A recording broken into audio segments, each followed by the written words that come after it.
ओम शांति। आज हम 25 जून 77 की अव्यक्तवाणी सुनते हैं। आज की वाणी का सार है पवित्रता की संपूर्ण स्टेज। सदा सच्ची दिल वाले, सत्यता के आधार पर सर्व के आधार मूर्त बनने वाले, हर अनुभव और प्राप्ति के आधार पर अपने जीवन को श्रेष्ठ मत पर चलाने वाले पुरुषार्थियों के प्रति बाप दादा बोले। बाप दादा सभी बच्चों की विशेष दो बातों को देख रहे हैं। हर एक आत्मा यथा योग्य तथा यथाशक्ति ऑनेस्ट और होलीएस्ट कहाँ तक बने हैं। हर एक पुरुषार्थी आत्मा बाप के संबंध में ऑनेस्ट अर्थात बाप से ईमानदार, सच्ची दिल वाले बनने का लक्ष्य रख चल रहे हैं, लेकिन ऑनेस्ट बनने के भी नंबरवार है। तो बाबा वह बताते हैं, पहले नंबर वाले हैं जितना ऑनेस्ट होगा उतना ही होलीएस्ट होगा। होलीएस्ट बनने की मुख्य बात है बाप से सच्चा बनना। सिर्फ ब्रह्मचर्य धारण करना यह प्योरिटी की हाईएस्ट स्टेज नहीं है, लेकिन प्योरिटी अर्थात रॉयल्टी अर्थात सच्चाई। ऐसे सच्ची दिल वाले दिल वाला बाप के दिल तख्त नशीन है और दिल तख्त नशीन बच्चे ही राज्य तख्त नशीन होते हैं। दूसरा, ऑनेस्ट अर्थात ईमानदार उसको कहा जाता है जो बाप के प्राप्त खजानों को बाप के डायरेक्शन बिना किसी भी कार्य में नहीं लगावे। अगर मनमत और परमत प्रमाण समय को, वाणी को, कर्म को, श्वास को व संकल्प को परमत व संग दोष में व्यर्थ तरफ गवाते, स्वचिंतन की बजाय पर चिंतन करते हैं, स्वमान की बजाय किसी भी प्रकार के अभिमान में आ जाते हैं, इसी प्रकार से श्रीमत के विरुद्ध अर्थात श्रीमत के बदले मनमत के आधार पर चलते हैं, उसको ऑनेस्ट व ईमानदार नहीं कहेंगे। यह सब खजाने बाप दादा ने विश्व कल्याण के सेवा अर्थ दिए हैं, तो जिस कार्य के अर्थ दिए हैं उस कार्य के बजाय अगर अन्य कार्यों में लगाते हैं तो यह अमानत में खयानत करते हैं। इसीलिए सबसे बड़ी से बड़ी प्योरिटी की स्टेज है ऑनेस्ट बनना। हर एक अपने आप से पूछे कि हम कहाँ तक ऑनेस्ट हैं। तीसरा, ऑनेस्ट का तीसरा लक्षण है सदा सर्व प्रति शुभ भावना व सदा श्रेष्ठ कामना होगी। चौथा, ऑनेस्ट अर्थात सदा संकल्प और बोल व कर्म द्वारा सदा निमित्त और निर्माण होंगे। पांचवा, ऑनेस्ट अर्थात हर कदम में समर्थ स्थिति का अनुभव हो, सदा हर संकल्प में बाप का साथ और सहयोग के हाथ का अनुभव हो। छठी पॉइंट, ऑनेस्ट अर्थात हर कदम में चढ़ती कला का अनुभव हो। सातवीं पॉइंट, ऑनेस्ट अर्थात जैसे बाप जो है जैसा है, बाप बच्चों के आगे प्रत्यक्ष है, वैसे बच्चे जो है जैसे हैं वैसे ही बाप के आगे स्वयं को प्रत्यक्ष करें। ऐसे नहीं कि बाप तो सब कुछ जानता है, लेकिन बाप के आगे स्वयं को प्रत्यक्ष करना सबसे बड़े से बड़ा सहज चढ़ती कला का साधन है। अनेक प्रकार के बुद्धि के ऊपर बोझ समाप्त करने की सरल युक्ति है, वह स्वयं को स्पष्ट करना अर्थात पुरुषार्थ का मार्ग स्पष्ट होना है। स्वयं को स्पष्टता से श्रेष्ठ बनाना है, लेकिन करते क्या हो, कुछ बताते हुए कुछ छिपाते हैं, और बताते भी है तो कोई सेल्वेशन के प्राप्ति के स्वार्थ के आधार पर। चतुराई से अपना केस सज धज कर मरमत पर और परमत के प्लान अच्छी तरह से बनाकर बाप के आगे व निमित्त बनी हुई आत्माओं के आगे पेश करते हैं। भोलानाथ बाप समझ और निमित्त बनी हुई आत्माओं को भी भोला समझ चतुराई से अपने आप को सच्चा सिद्ध करने से रिजल्ट क्या होगी। बाप दादा व निमित्त बनी हुई आत्माएं जानते हुए भी खुश करने के अर्थ अल्पकाल के लिए हाजी का पाठ तो पढ़ लेंगे, क्योंकि जानते हैं कि हर आत्मा की सहन शक्ति, सामना करने की शक्ति कहाँ तक है। इस राज को जानते हुए नाराज नहीं होंगे, उनको और ही आगे बढ़ाने की युक्ति देंगे राजी भी करेंगे, लेकिन राज के राजी करना और दिल से राजी करना फर्क होता है। बनने चतुर चाहते लेकिन भोले बन जाते हैं। कैसे जो थोड़े में राजी हो जाते हैं, हार को भी जीत समझ लेते हैं। है जन्म जन्म की हार, लेकिन अल्पकाल की प्राप्ति में राजी हो अपने आप को सयाना होशियार समझ विजयी मान बैठते हैं। बाप को ऐसे बच्चों पर रहम भी पड़ता है कि समझदारी के पर्दे के अंदर अपने ऊपर सदा काल के अकल्याण के निमित्त बन रहे हैं। फिर भी बाप दादा क्या कहेंगे, श्रेष्ठ पुरुषार्थ की भावी नहीं है। 8वें पॉइंट, ऑनेस्ट अर्थात किसी भी बातों के आधार पर फाउंडेशन न हो। हर एक बात के अनुभव के आधार पर, प्राप्ति के आधार पर फाउंडेशन हो। बात बदली और फाउंडेशन बदला, निश्चय से संशय में आ गया और क्यों कैसे के क्वेश्चन में आ गया, उसको प्राप्ति के आधार पर अनुभव नहीं कहेंगे। ऐसा कमजोर फाउंडेशन छोटी सी बात में हलचल पैदा कर लेता है। जैसे आजकल की एक रमणीक बाप के आगे क्या रखते हैं कि साल 1977 तक पवित्र रहना था। अब तो ज़्यादा समय पवित्र रहना मुश्किल है, इसीलिए बाप के ऊपर बात रखते हुए खुद को निर्दोष बनाकर खुद को दोषी बना देते हैं। लेकिन पवित्रता ब्राह्मणों का निजी संस्कार है, हद के संस्कार नहीं है। हद की पवित्रता अर्थात एक जन्म तक की पवित्रता हद का संन्यास है। बेहद के सन्यासियों को जन्म जन्मांतर के लिए अपवित्रता का संन्यास है। बाप दादा ने पवित्रता के लिए कब समय की सीमा दी थी क्या? स्लोगन में भी यह लिखते हो कि बाप से सदा काल के लिए पवित्रता सुख शांति का वर्षा लो।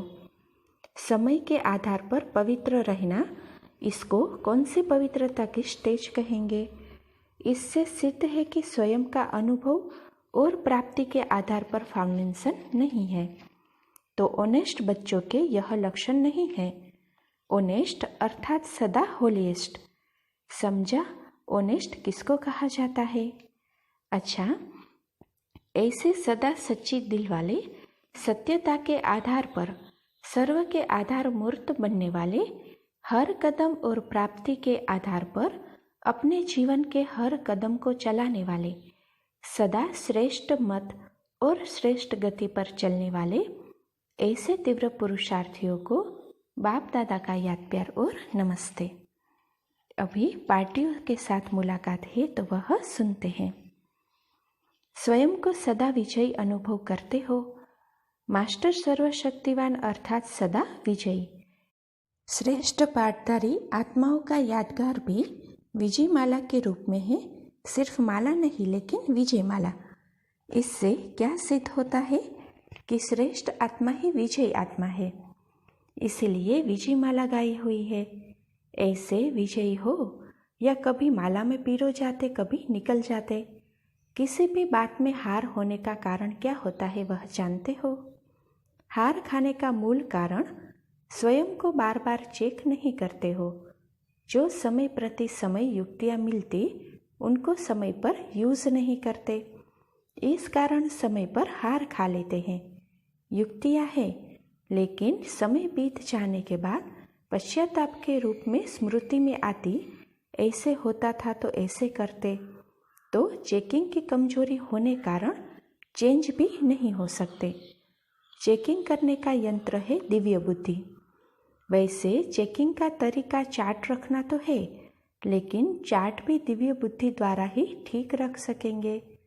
दिव्य बुद्धि नहीं तो रोंग को भी राइट समझ लेते।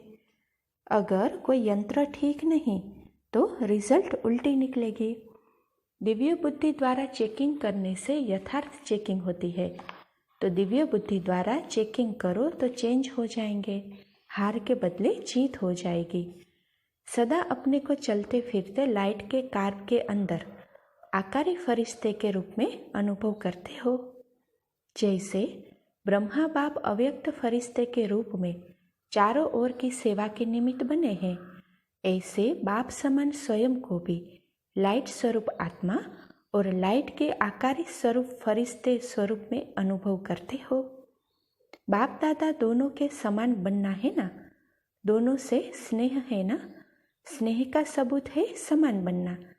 जिससे स्नेह होता है तो जैसे वह बोलेगा वैसे ही बोलेगा। स्नेह अर्थात संस्कार मिलाना, और संस्कार मिलन के आधार पर स्नेह भी होता। संस्कार नहीं मिलता तो कितना भी स्नेही बनने की कोशिश करो नहीं बनेगा। तो दोनों बाप के स्नेही हो। बाप समान बनना अर्थात लाइट रूप आत्मा स्वरूप में स्थित होना, और दादा समान बनना अर्थात फरिश्ता। दोनों बाप को स्नेह का रिटर्न देना पड़े, तो स्नेह का रिटर्न दे रहे हो। फरिश्ता बनकर चलते हो कि 5 तत्वों से अर्थात मिट्टी से बनी हुई देह अर्थात धरनी अपनी तरफ आकर्षित करती। जब आकारी हो जाएंगे तो यह देह आकर्षित नहीं करेगी। बाप समान बनना अर्थात डबल लाइट बनना। दोनों ही लाइट है, वह आकारी रूप में, वह निराकारी रूप में, तो दोनों समान होना। समान बनेंगे तो सदा समर्थ और विजयी रहेंगे। समान नहीं तो कभी हार कभी जीत इसी हलचल में होंगे। अचल बनने का साधन है समान बनना। चलते फिरते सदैव अपने को निराकारी आत्मा या कर्म करते अव्यक्त फरिश्ता समझो, तो सदा ऊपर रहेंगे, उड़ते रहेंगे खुशी में। फरिश्ते सदैव उड़ते हुए दिखाते हैं। फरिश्ते का चित्र भी पहाड़ी के ऊपर दिखाएंगे। फरिश्ता अर्थात ऊंची स्टेज पर रहने वाला। कुछ भी इस देह की दुनिया में होता रहे, लेकिन फरिश्ता ऊपर से साक्षी हो, सब पाठ देखता रहे और सकाश देता रहे। सकाश भी देना है क्योंकि कल्याण के प्रति निमित्त है। साक्षी हो देखते सकाश अर्थात सहयोग देना है। सीट से उतरकर सकाश नहीं दी जाती, सकाश देना ही निभाना है। निभाना अर्थात कल्याण की सकाश देना, लेकिन ऊंची स्टेज पर स्थित होकर देना, इसका विशेष अटेंशन हो। निभाना अर्थात मिक्स नहीं हो जाना, लेकिन निभाना अर्थात वृत्ति दृष्टि से सहयोग की सकाश देना।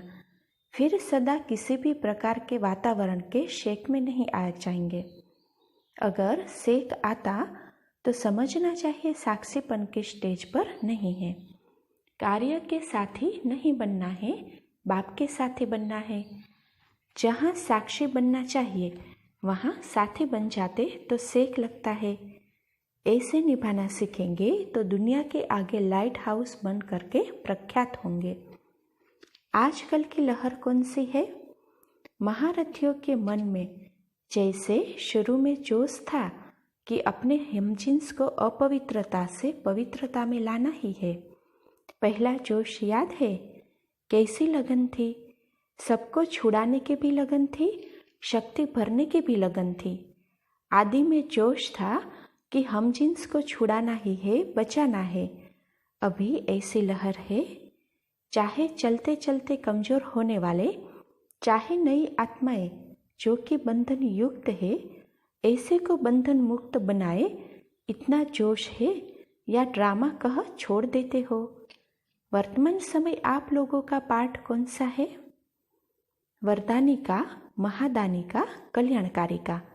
ड्रामा तो है, लेकिन ड्रामा में आपका पार्ट क्या है? तो यह लहर जरूर फैलानी चाहिए।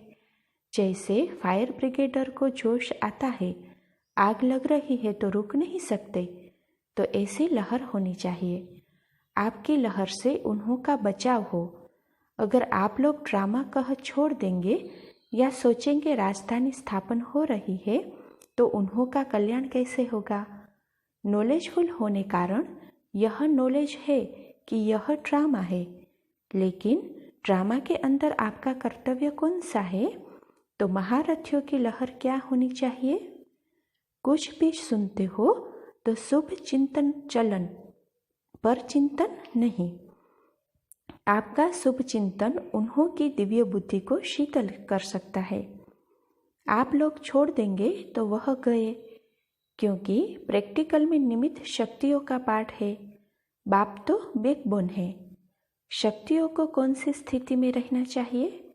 जैसे देवियों के चित्र में दो विशेषताएं दिखाते हैं, आंखों में मात्र भावना और हाथों से शस्त्रधारी अर्थात असुर का संहार करने वाली। मात्र भावना अर्थात रहम की भावना और संहार की भावना भी। संहार करना अर्थात उन्हों के आसुरी संस्कारों को खत्म करने का प्लान भी हो और रहम भी हो। लोफुल और लवफुल का बैलेंस हो, दोनों साथ साथ हो। यह जो कमजोरी की लहर है, यह ऐसे नहीं कि विनाश के कारण प्रत्यक्ष हो गए हैं। कमजोरी बहुत समय की होती, लेकिन अभी छिप नहीं सकते। पहले अंदर अंदर गुप्त कमजोरी चलती रहती, अभी समय नजदीक आ रहा है, इसीलिए कमजोरी छिप नहीं सकती। राजा बनने वाला, प्रजा पद वाले, कम पद पाने वाले, सेवाधारी बनने वाले सब अभी प्रत्यक्ष होंगे। अंत में जो साक्षात्कार कहा है वह कैसे होगा? यह साक्षात्कार करा रहे हैं। बाकी ऐसे नहीं कमजोरी नहीं थी, अब हुई है, लेकिन अब प्रसिद्ध रूप में चांस मिला है। जैसे समाप्ति के समय सब बीमारी निकलती, वैसे समाप्ति का समय होने के कारण हर एक की वैरायटी कमजोरियां प्रत्यक्ष होंगी। अभी तो एक लहर देखी, और भी कई लहरें देखेंगे। अति में जाना जरूर है, अति हो तब तो अंत हो। जो भी अंदर कमजोरियां है, अंदर छिप नहीं सकती, किसी न किसी रूप में प्रत्यक्ष रूप में आएगी। लेकिन आपकी भावना रहे कि इन सब का भी कल्याण हो जाए। आप वरदानी हो तो आपका हर संकल्प हर आत्मा के प्रति कल्याण का हो। लहरें तो और भी आएगी, एक खत्म होगी दूसरी आएगी। यह सब मनोरंजन के बाई प्लॉट्स है और पद भी स्पष्ट हो रहे हैं। यह होते रहेंगे। आश्चर्यवत सीन होती है। एक तरफ नए नए रेस में आगे दिखाई देंगे, दूसरे तरफ थकने वाले रुकने वाले भी प्रसिद्ध होंगे। तीसरे तरफ जो बहुत समय से कमजोरियां रही हुई है वह भी प्रत्यक्ष होगी। नथिंग न्यू है, लेकिन रहम की दृष्टि और भावना दोनों साथ साथ हो। अच्छा, ओम शांति।